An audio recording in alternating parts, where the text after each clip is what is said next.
Now, I know that I do not need to explain to anyone what is happening right now, so I'm not going to try to explain it. Instead, what I want to do is I want to say one thing. And I only say this because so few people seem to get this without me saying it or without other people saying it. Yet every time I tell it to anyone or anybody else says it, everyone agrees. And it's one simple thing. The protesters and the rioters are not the same people. The rioters, the vandals, the arsonists, all of them that fit that category need to be arrested. The protesters, obviously, should not.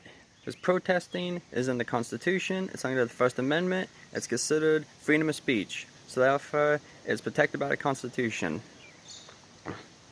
And in my opinion, considering the fact that so many people cannot separate the difference between the protesters and the rioters, goes to show that we have been taught to, or we have fallen for the trap of constantly being able to identify only the bad people with good people just because of the fact that they don't agree with us, that we cannot see the difference. And you can see it everywhere. I'm not saying anything new. Everyone knows this. Everybody knows that the government, a lot of news sources, if not all of them, do this to some degree. They always try and divide. Just like, for instance, when everything first started, all the protests, everybody was like, yeah, we need to protest in order to combat racism. We need to do something to change it. And then the riots started happening. And then the next thing you know, they were being politicized. And everyone was saying, like, either you support this, or you support the protesters, and at the same time you're associated with the rioters, you just remain silent.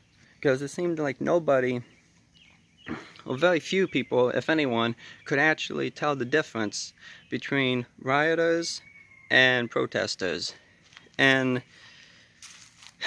I don't know, we need to get out of that. We need to look at ourselves. We need to see how we're not on our own. We need to see that this is not one side versus one side. This is not black versus white. It's not black versus blue.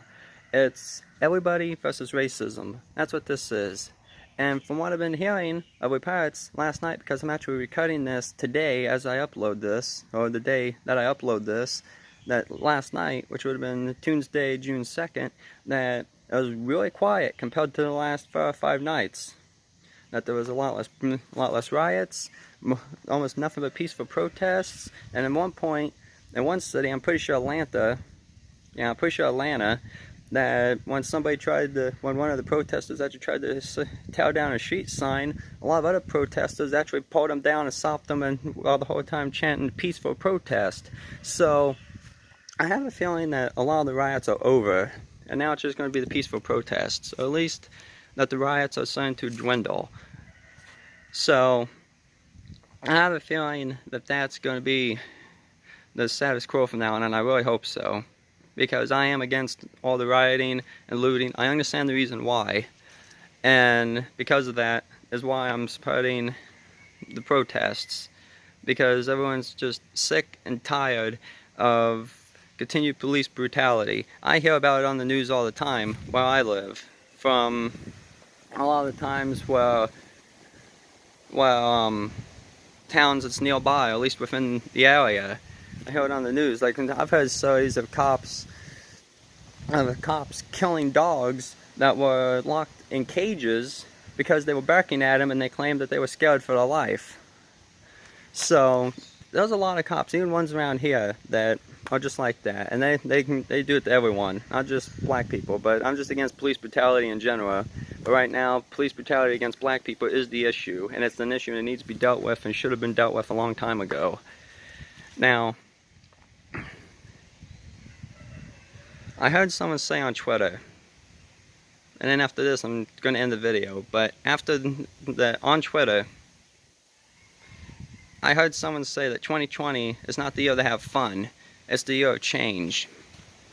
And you know what? I have to agree, because We started off with the wildfires in Australia, and then we had the coronavirus outbreak, and then not that long after that, maybe a month, we had the boys start worrying about those hornets, and now we have all this going on, the riots and the vandalism and the arsons and the protests and the looting.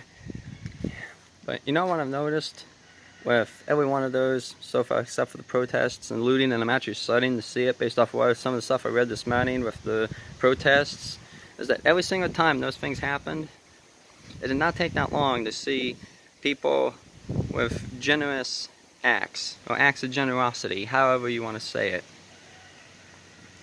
Because with the Australian wildfire, people were donating money, people were donating time, celebrities were doing fundraisers, there was all the musicians that were doing concerts to raise money for it, which, you know, they do almost every time that kind of thing happens, so that's nothing new. But then with the coronavirus, I heard stories all the time, like people that would have an apartment building and they were scared that the tenants wouldn't be able to afford their rent, so they just voided the rent for a few months so they could stay on their feet. And people giving away free food to people, or people paying other people's bills. They would give their stimulus checks to other people so that they could afford to pay their bills, or that they could afford to live, or they can afford groceries. And now, with the protests and everything going on, I have a feeling that's going to be the same way. I'm starting to hear things, there's a lot of justice starting to be handed down. The people in Minnesota have filed a civil rights lawsuit. There was some officers a few days ago that were fired, I forget which city. I want to say Louisville, but I'm probably wrong about that. So I'll be honest, I'm probably wrong about that. I've read so many articles about so many cities, it's hard to keep the names straight. But, well, police officers, I forget how many, but quite a few of them were actually fired because of the fact, because they turned their cameras off, or the body cameras off, before they went out to play crowd control. So things are happening, and I have a feeling they're starting to get peaceful. But we just need to band together. We need to stop playing sides. We need to stop looking at each other as mortal enemies. We need to come together, we need to stick together, and we need to realize that we just need to group together. After all, we're all the same race, the human race. Have a good day.